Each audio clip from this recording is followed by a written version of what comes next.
god. Holy, oh my god. Okay. 3.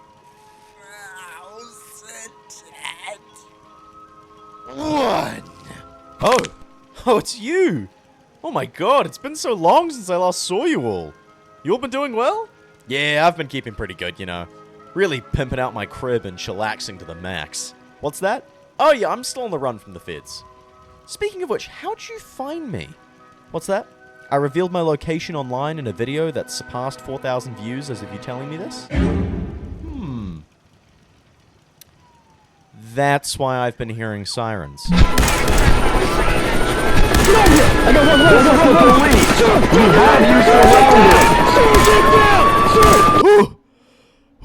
Oh my god. Barely got out of there. Oh, I don't have anywhere to live. I don't have anywhere to go. I need to find a new home. I need to build place. I need to begin again.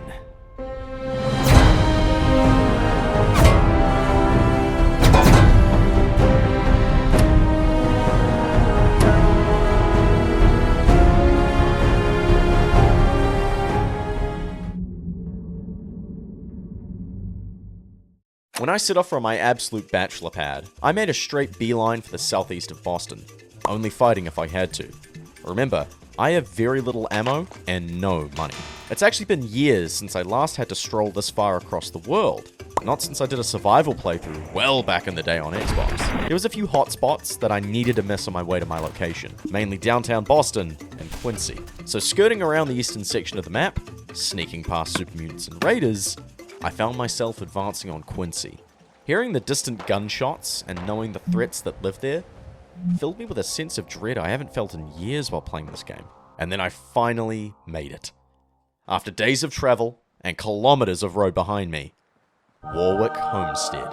Now, this area isn't just a pretty location with a great view. It's got line of sight to Spectacle Island and the Pridwin, but thanks to being built on an old sewage plant, means I've got a solid start when it comes to building an agricultural and trading network. The settlers here needed some help dealing with some, whoa, okay, so we're just gonna say it, hard G?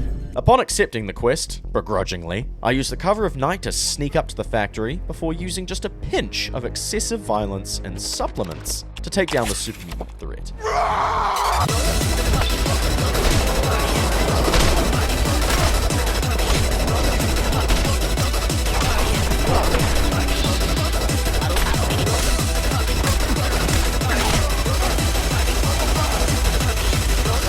Upon returning to the homestead, I was given free reign of the workshop. This is where the fun begins. Fortifying my new home from miscreants and would-be enemies is going to be crucial in making sure things get off to a smooth start.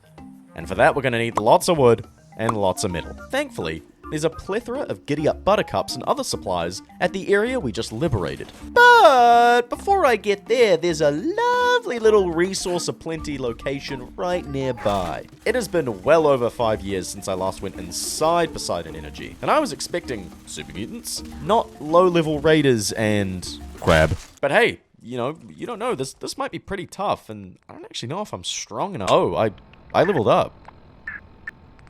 Oh.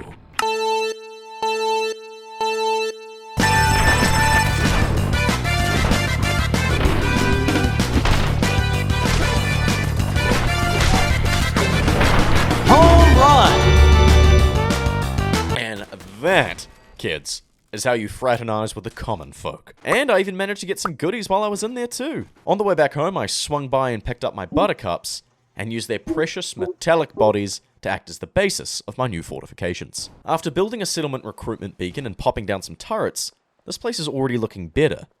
But now it's time for the second phase. Now that I've got a foothold, I need to start acquiring 3 precious resources: XP, money, and materials. So I popped over to beautiful Far Harbor and made Frank Horrigan proud at a hotel. Yeah, that's what I would have did. I said earlier, right? So that's the technique. If you're gonna use the... Then I popped down by Merkwater construction site and reallocated the resources there. Since I was short on XP, I thought I'd give the new content added in the next gen patch a go. From what I've heard, it's not that great and not anything to get excited. They got the goddamn XO2! Oh, and Ada's here.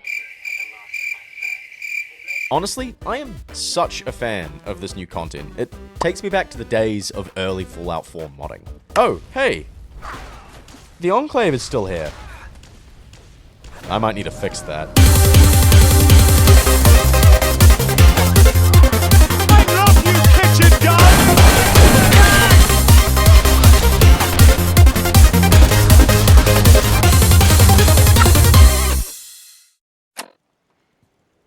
After all that running around, I realized that I wanted to minimize traveling to places like Goodneighbor or Bunker Hill to sell and trade, so I invested in building general traders at the homestead. Now, I could just assign any old settler to these. Or, I haven't had to open a Fallout wiki in a couple of years now, but this DEFCON level situation warranted it. There are two very special NPCs I need for my settlement, Tina DeLuca and the old Vault-Tec rep, the man who started me on this journey over 200 years ago. Basically, when assigned to the Trading Emporium, these two characters can operate as level 4 traders, with better items and prices. The Vault-Tec rep is simple enough. Pop over to Goodneighbor and get him to come to your settlement. I even picked up McCready while I was there too. Tina, on the other hand, is more unique. To even unlock the option for her to come to my homestead, I have to go to Vault 81, talk my way in, let Erin's cat run away, talk to the class about starching a Deathclaw in the first round, go save her cat, find out this dude got bit by a mole rat because Tina's brother has a secret chem stash, enter a secret old vault, and blitz through the mole rats, and then at the very end, meet the single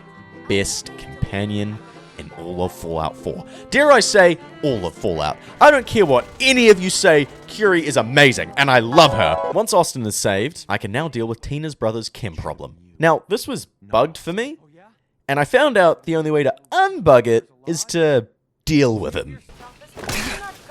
There we go. Now that I have these two in my settlement, it'll be a lot easier to generate profit. And thanks to my experience from the last settlement, I was even able to set up some water purifiers for a cheeky little bit of passive income. And after some final touches, my settlement is all good to go. Let me give you the grand tour. We got armed guards that are using repurposed Enclave gear, a full setup and sheltered farming operation, multiple traders to encourage visitors, comfy beds for everyone to rest their tired heads, and a delicious amount of protection. This feels right. But it's only the beginning. See, Warwick Homestead is great. It's close to the ocean and has gorgeous views, but happens to have some unfavorable neighbors. These guys are making it dangerous to expand and are raising the rent in the area. And if I want to grow my empire and bring peace to the wasteland, as well as avoid paying taxes, something needs to be done about these evildoers. And I think I know just how to do it.